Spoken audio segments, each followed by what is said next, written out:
Well, I want to talk about epigenetics today. You're going to start hearing a lot about epigenetics because, like the subtitle of my new book coming out, The Death of the Genetic Theory of Disease Transmission, the halls of science are filled with the coffins of dead medical theories. I mean, there's so many dead medical theories, it just drives you crazy. Well, the most current one is the genetic theory. Of course, they spent trillions of dollars mapping out the human genome. We've spent 60 years coming up with 850 genetic screening tests, and guess what? There is not a single disease that is transmitted genetically. Uh-oh, Houston, we have a problem. Alzheimer's disease is not genetic. Type 2 diabetes is not genetic. Muscular dystrophy is not genetic. Cystic fibrosis is not genetic.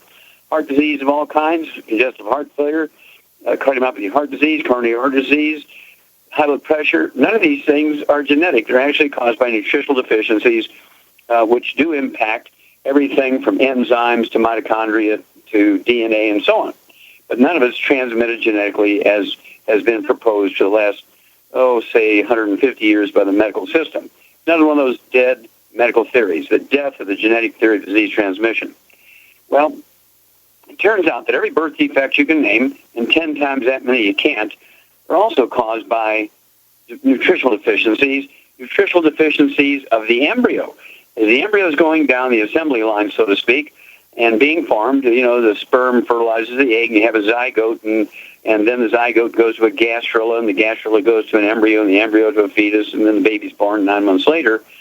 If there's something missing, if there's some nutrient, some mineral, some vitamin, some amino acid, some fatty acid, some bioflavonoid that's missing along the way, there's going to be a defect. And that can be something very subtle, like inborn errors in metabolism, things such as lactose intolerance. You think, okay, there's just kind of an error in how that baby was put together. That's true, but there was an error because mama was missing a nutrient when the system was being put together that produces lactase enzyme. And you can make up the difference by supplementing with lactase enzyme before you go to an ice cream party, before you have a milkshake, and you won't have gassy, bubbly bowel movement. We've known for 70 years that type 2 diabetes is not genetic. It's a simple deficiency of a single mineral. And, of course, longevity has what we call the healthy blood sugar pack, which I like to give to type 2 diabetics and type 1 diabetics, but type 2 diabetics make tons of insulin. Type 1s don't make any. So the type 1s are slightly more problematic, but we can do some great things from them. But type 2 diabetics, it's easy to wean them off their medication and go back to a fairly normal life. It's just amazing. Same way with muscular dystrophy. Muscular dystrophy, we've known for over 50 years in the animal industry, was caused by a single deficiency of a mineral. And, of course, the Muscular Dystrophy Foundation had been approached by many, many people over the years, truthfully, talking about this one mineral deficiency. And, of course, they waved them off saying, you guys are sniffing glue. This has nothing to do with mineral deficiency. This is genetically transmitted. Well, we now know for sure that muscular dystrophy is really a mineral deficiency. We gave this information to Jerry Lewis of Jerry's Kids fame. Muscular Dystrophy Foundation fired Jerry Lewis when he brought them the data, which we showed very clearly that you could prevent and reverse muscular dystrophy by supplementing with minerals. They fired Jerry Lewis. And then you know the story of cystic fibrosis. Back in 1977, I discovered the first non-human case of cystic fibrosis at Yerkes Primate Center in Emory University in Atlanta, Georgia. And to make a long story short, I backtracked it because I had already done some 30,000 autopsies by that time, and backtracked it and showed very clearly it was caused by a single deficiency of a trace mineral during pregnancy or immediately after birth, and it was preventable and certainly even reversible. Even if the baby is 25 years old, you can reverse the genetic markers and the disease itself, cystic fibrosis. And I got fired from the Yerkes Primate Center. They said, Wallach, you must be sniffing glue. Everybody knows that CF is a genetically transmitted disease. And then in 1989, went to China, did 1,700 autopsies on kids under the age of 10 who had died of Keyshan disease, which is a cardiomyopathy heart attack, which is caused by a known deficiency of selenium. And 35% of those 1,700 youngsters that we did autopsies on, 35%, 595 of them had cystic fibrosis. Published it, 22-page article, and received the Klaus Schwartz Memorial Medal, commemorative medal for that work. Really, that should have been a Nobel Prize right there for showing very clearly that cystic fibrosis was a deficiency of a single mineral called selenium, the same thing that caused Crohn disease, cardiomyopathy, heart disease in China. But instead, the Yerkes Primate Center, the Emory University, and the Cystic Fibrosis Foundation, all of whom I sent copies of this article that was published in English and in Chinese, since they didn't even have the courtesy to respond back. Okay? And so I want everybody to get a hold of this new book out, Epigenetics. It's out now. You can contact your Youngevity associate and ask for the book Epigenetics. And, of course, the subtitle, again, is The Death of the Genetic Theory of Disease Transmission. The Death of the Genetic Theory of Disease Transmission. And you will be amazed what you can do for your family. There's a lot of stuff for your family. Once you get that weight off your back, you have all these genetic diseases. They're really an epigenetic event, and we can prevent them, and many of them can reverse or certainly manage better. We'll be back with more truth, justice, in the Youngevity way, and Dead Doctors Don't Lie for these messages. Okay, Doug, what pearls of wisdom do you have for us? Well, this one's about exercise, as it's a Fox News story that is headlined, "Too much running could actually kill you."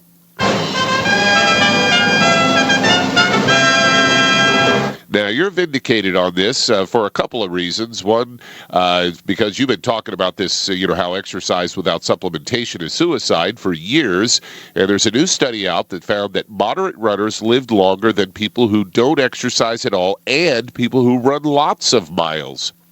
The study was led by researchers from the Cardiovascular Research Institute at the Lehigh Valley Health Network.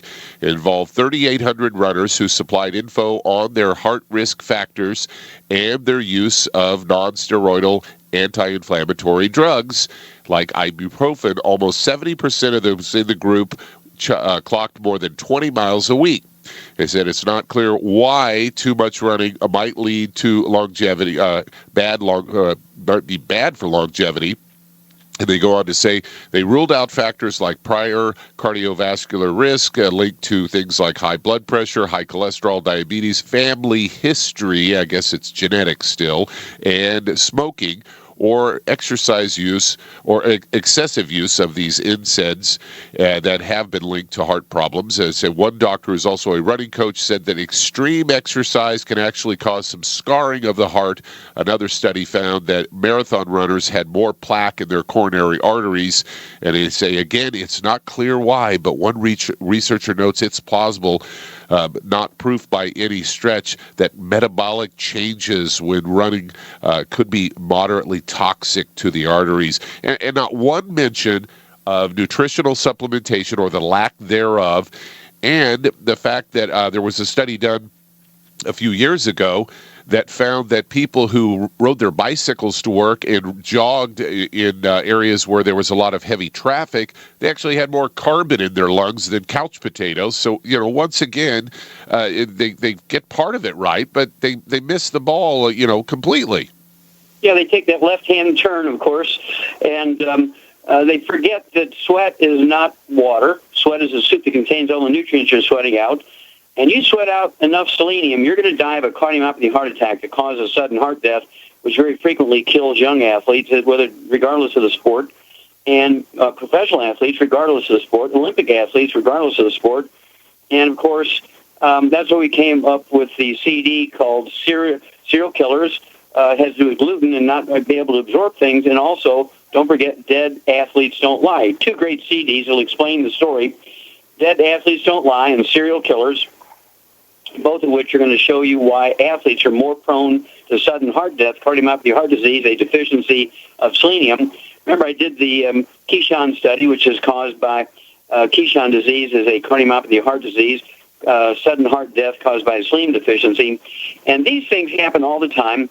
And invariably, the medical examiners or the physicians who do the autopsies say that stress and, the very active athletes have this problem, and they need to train more, and they need more EKGs. Nope. They need Rebound, which has 100 nutrients in it, extra selenium, and the Healthy Bone and Joint Pack, and we'd never have another young athlete die in the world. Okay? Most of the sports drinks out there, Doug, water has no nutrients in it. Some of the sports drinks have 2 nutrients, some have 6. Only Rebound has 100, including selenium. And, of course, I just can't stress this enough. It's tragic to have young people, middle-aged people, old people, anybody of any age die of a simple selenium deficiency. And, of course, it's actually criminal that these sports medicine doctors and personal trainers and trainers for teams do not stress the 90 cents of nutrients. Have everybody get dead athletes don't lie with serial killers, and they'll figure it out. Thank you. Once again, you're on top of it. We'll be back after these messages. Okay, Doug, let's go to callers. Let's head to Alabama. And Carl, you're on with Dr. Wallach.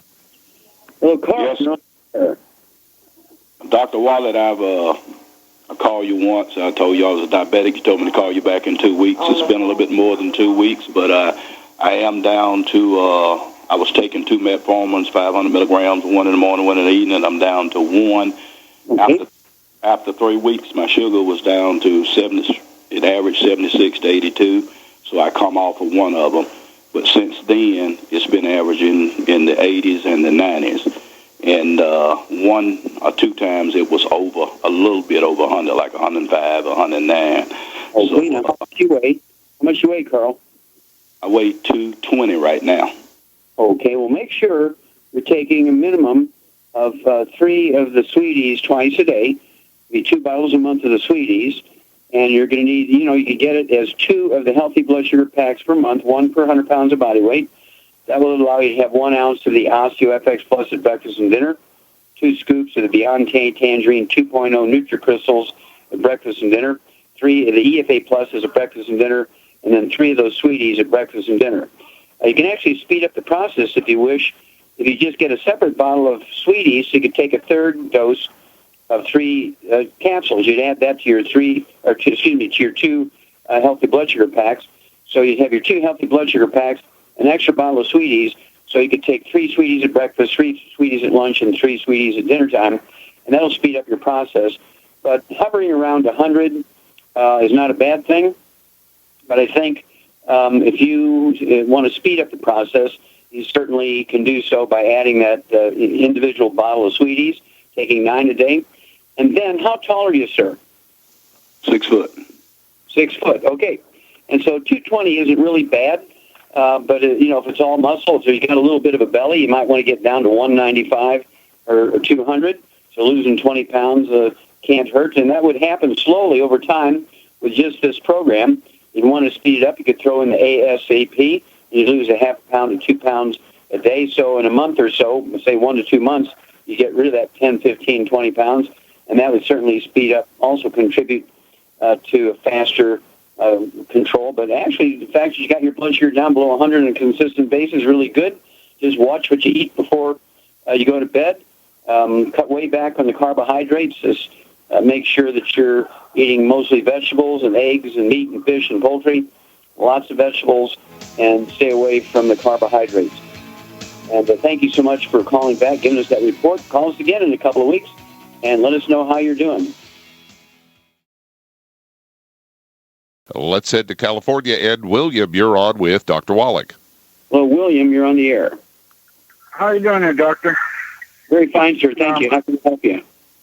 A question. My niece, 6 years old, she has Rett syndrome, RETTS, and wondering if there's anything we could do to help her. I don't know exactly what all the symptoms of Rett syndrome are, but she's in the hospital now having a feeding tube put in. Okay. So is there anything we could do for her? Okay. So let me ask you a couple of questions. Was she born apparently normal and developed Rett syndrome later on, or was she born with Rett syndrome? She was born with it. Yeah. Okay. Well, it's my understanding that this is more common in girls than it is in boys, and also that it was often misdiagnosed as autism because of behavioral and learning difficulties and so forth. And I just personally have not seen a lot of these cases or any of them that are diagnosed as this early on, so I don't have a lot of experience with it. But I would say, since they're putting a feeding tube in this little girl, it looks like it may be one of these inborn errors of metabolism, kind of like an extreme version of PKU kind of thing, where mama was missing something as the baby was going down the assembly line, and pieces of the metabolic processes of the neurological system are missing. That's a possibility. Certainly, do you have any idea how much this child weighs?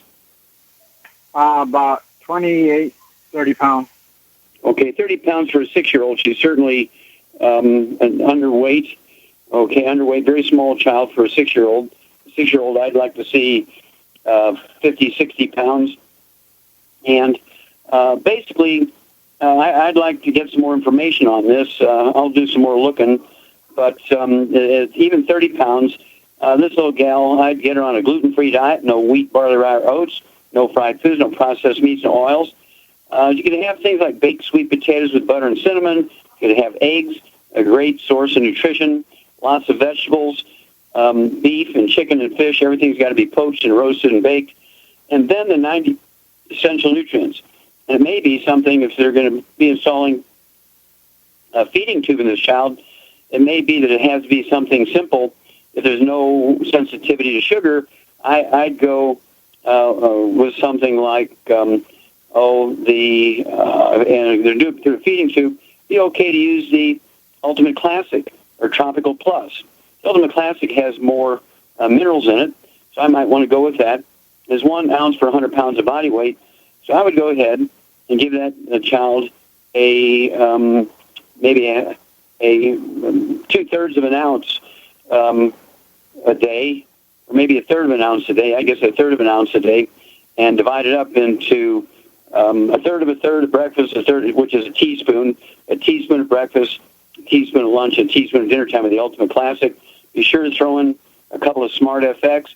You may have to puncture the Smart FX and squirt it into a little bit of milk and put that through the feeding tube. But I need to get some more information here before I can tell you what to expect later on down the pike, and we will do that. But give me a call in a couple of weeks. Let me know more after that child gets out of the hospital. We'll be back after these messages. Let's head to Arizona, and Laura, you're on with Dr. Wallach. Hello, Laura. You're on the air. Hello, Dr. Wallach. I have a multiloculated cystic mass that occupies my pelvis and much of my abdomen. It's mainly a watery mass, and it may be an ovarian mass. I've had lots of tests, MRIs, CT scans, etc., and they can't really seem to find where it's originating from. Is there other treatment other than they want to start with chemo and then to shrink the mass before they do surgery on it? They say that it's pressing against all of my organs, but to their firm knowledge, it's not invaded any of those organs. Okay. There's lots of things that can cause a cystic mass. Certainly polycystic ovary disease. There can be ovarian cancers. There can also be parasites that can do this. Things like tapeworms can cause huge cystic masses. And, of course, there could be something like a twin. You and the twin were being developed together, and you engulfed the twin when you went from a flat disc into a tube, and as you were turning into a tube, you actually put your body around this twin and engulfed the twin, so that twin is developing inside of your body. That's a possibility, too. I've seen that happen. So there's all kinds of possibilities here. And did they stick a needle in this cystic mass and take out any fluid? No, they haven't done that. I talked to one doctor who wanted to do a biopsy, and then another doctor advised me that even if they did a biopsy, it would probably be inconclusive because of the size of it. It's about 22 centimeters. And okay. So I haven't had that done. Okay.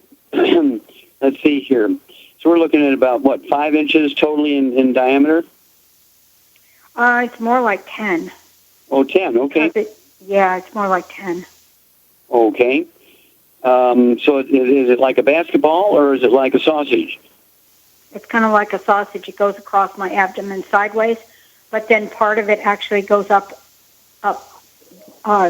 vertical into my abdomen area. So it's pressing on my liver, it's pressing on my bladder, it's moved my intestines to the one side. Okay, have you ever been out of the country? Ever been to Southeast Asia or Africa or anything like that? No, I've been to New Zealand, I've been to Mexico, and I've been to Israel. Okay, now when you went to Mexico, were you in southern Mexico and in the jungles, or were you in Mexico in Tijuana? Up in the northern area, in Tijuana, and also in Sonora. Okay. I'm a missionary, and I go there quite often. Mm-hmm. Sure. Okay, well, yeah, I'd be a little nervous about doing chemotherapy without knowing what the heck it is, and so I'd go to another group of doctors and get some more opinions. I'd go to the university in Arizona. Go to the University of Arizona, to the School of Medicine there. It wouldn't hurt to go there and ask for some tropical medicine doctor to have a look at it. I'd be for putting some local anesthesia on your belly and sticking a needle in there and see if it can't get some of that fluid out and get some sense of what that thing is before they start using chemotherapy. Doesn't sound like a typical malignant cancer. And so I would be not real happy about chemotherapy or radiation or anything like that until you know what it is. So I'd get another opinion from another group of doctors, preferably a university or maybe a public health department where they have somebody with tropical medicine experience. In the meantime, what you can do for yourself here, what do you weigh, Laura? I weigh 102 pounds, and I'm 4'11". Okay. So what I would do is take the 90 essential nutrients. I would take something like the Healthy Start Pack. Start out with something simple, the Healthy Start Pack, and take one Healthy Start Pack per month. Take a half a dose of everything at breakfast. It'd be like a tablespoon of the OsteoFX Plus at breakfast dinner, 1 scoop of the Beyond Tangy Tangerine 2.0 at breakfast, and 1 scoop at dinner time. The 3 EFA Pluses I'd have you take it, 1 at breakfast, 1 at lunch, 1 at dinner. And then I would also get the Z Radical, which is a blend of 4 super juices and some fucoidan. It's a wonderful extract, actually, a powder that comes from a red marine algae from off the shores of Tasmania, a big island off the southeastern coast of Australia. And it's going to just support your immune system. And I would kind of start there, just give your body some nutrition, support your immune system, and I would get a specific diagnosis. Obviously, this has been going on for some time, and again, it could be anything from a twin to a parasite to maybe even a failed pregnancy, a tubal pregnancy. There's all kinds of weird stuff it could be. And so I would want to know what it is, and you may have to stick a needle in there and get some of the fluid out of the cystic mass, get some of that fluid, and then they would be better to know how to treat this. You don't want to be getting treated for something until you know what it is, okay? Give me a call when you get more information, but I would start there with that sort of basic nutrients that would support your immune system, and let's go from there. Okay, Doug, let's go to caller. Let's head to Maryland. And George, you're on with Dr. Wallach. Hello, George, you're on the air. Hello, Dr. Wallach. How are you? Okay, sir. How can I help you? Yes, I've got two cases here. One is a man. He's 76 years old. They have say he has fourth stage of cancer. They found a pancreatic mass. They attended him about 2009, and that's when they found findings on the liver, but they did nothing as far as giving any treatment. And so just recently, his daughters called in. They said that he was weighing 160 pounds. He lost 60 pounds, and they took him to the hospital to check him, and the doctor says nothing they can do for him. His blood pressure's dropped to 118/70, and so they brought him home, and he's home now, and they're calling hospice. Okay.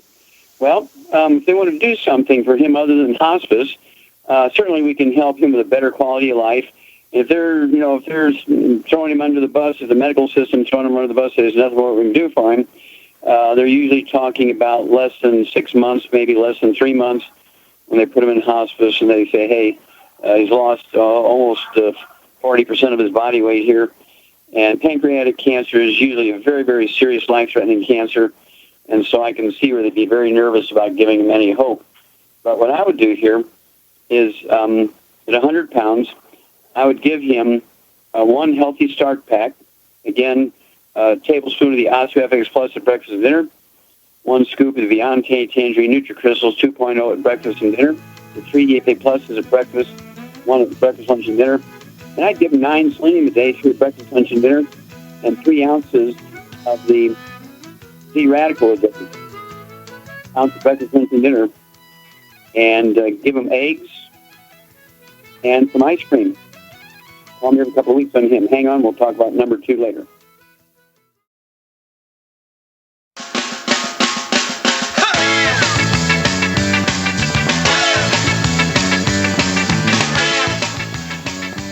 We're back with Dead Doctors Don't Lie on the ZBS Radio Network. Dr. Joel Wallach here for Longevity, 90 for Life Crusade. And Doug, let's go right back to Maryland and George. George, you still there? Yes.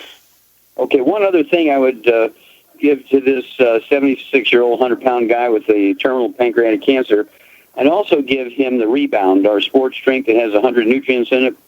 Okay. And he can sip on that all day, and it'll give him some energy and make him want to participate with the family a little bit, okay? Is it the Rebound in a can, or does it matter? Can or a can is nice. People like that. There's 24 cans in a case, or also the sticks that come 30 in a box. Just tear the top off, put in a bottle of water, whichever flips his switch. I mean, he's the one that has to have whatever he wants. Okay. Okay, tell me about number 2 here. Okay, this is a man. He's had 2 strokes on each side of his brain, and it has affected his vision, and it's affected his speech. I mean, it's affected his mobility. He yet walks, but he stumbles and kind of like wobbles. Okay, how much does this guy weigh? He's at 200 pounds, 225 pounds. Okay, how old is this guy? He's about 47, 48. Okay, you know how tall he is? He's about 5, I'm guessing at that. He's about 5'8", is about my height, but 5'8", 5'8". Okay, he's probably 40 pounds overweight then. And so, but we've got to dose him based on his body weight here. So I'd give him 2 healthy heart and brain packs. That'll allow him to have 3 of our Ultimate Selenium at breakfast and dinner, 1 ounce of the OsteoFX Plus at breakfast and dinner, 2 scoops of the Viante Tangerine 2.0 NutriCrystals at breakfast and dinner, 3 EFA Pluses at breakfast, and 3 EFAs at dinner time. All that will be accomplished by the 2 healthy heart and brain packs per month. I would also throw in the Ultimate Daily tablets to reduce the risk of other strokes and get blood flowing through obstructed arteries. I'd have him take 9 a day, 3 at breakfast, 3 at lunch, 3 at dinner. It'll require 2 bottles a month of the Ultimate Dailies to pull that off. And then I'd get him 2 bottles a month of the Nightly Essence, and I'd have him take 3 Nightly Essence when he wakes up in the morning with a glass of water, and 3 Nightly Essence when he goes to bed at night with a glass of water. Now, the Nightly Essence is a blend of enzymes, one of which is called nattokinase. And nattokinase actually is just legendary for dissolving blood clots. The omega-3s in the EFA pluses and the EFAs come with the 2 healthy heart and brain packs are going to reduce the risk of further additional thrombotic strokes and blood clot strokes in the brain, but also the Nightly Essence, the nattokinase in the Nightly Essence is legendary again for dissolving the blood clots. And so we're going to kind of attack this from 3 different directions here. And do call me every couple of weeks and let me know how the first fellow is doing with his pancreatic cancer and his energy and interest in participating and weight. And then also let me know how the second fellow is doing. The guys had the 2 strokes. Okay, Doug, let's go to callers. We've got about 45 seconds here. Okay, well, I'm going to go ahead and take it then and remind everybody, don't wait until you're sick to start taking the 90 essential nutrients. Be like me. In a couple of months, I'm going to turn 75. I have not been to a doctor with me being the patient for 67 years. I've never been on a prescription medication. Truly, the only piece of paper in my health file is my birth certificate. I've been taking the 90 essential nutrients twice a day for 67 years. Join me. Be healthy. Live longer. Why spend all your time, money, and effort and your conversation on the things that are wrong with you?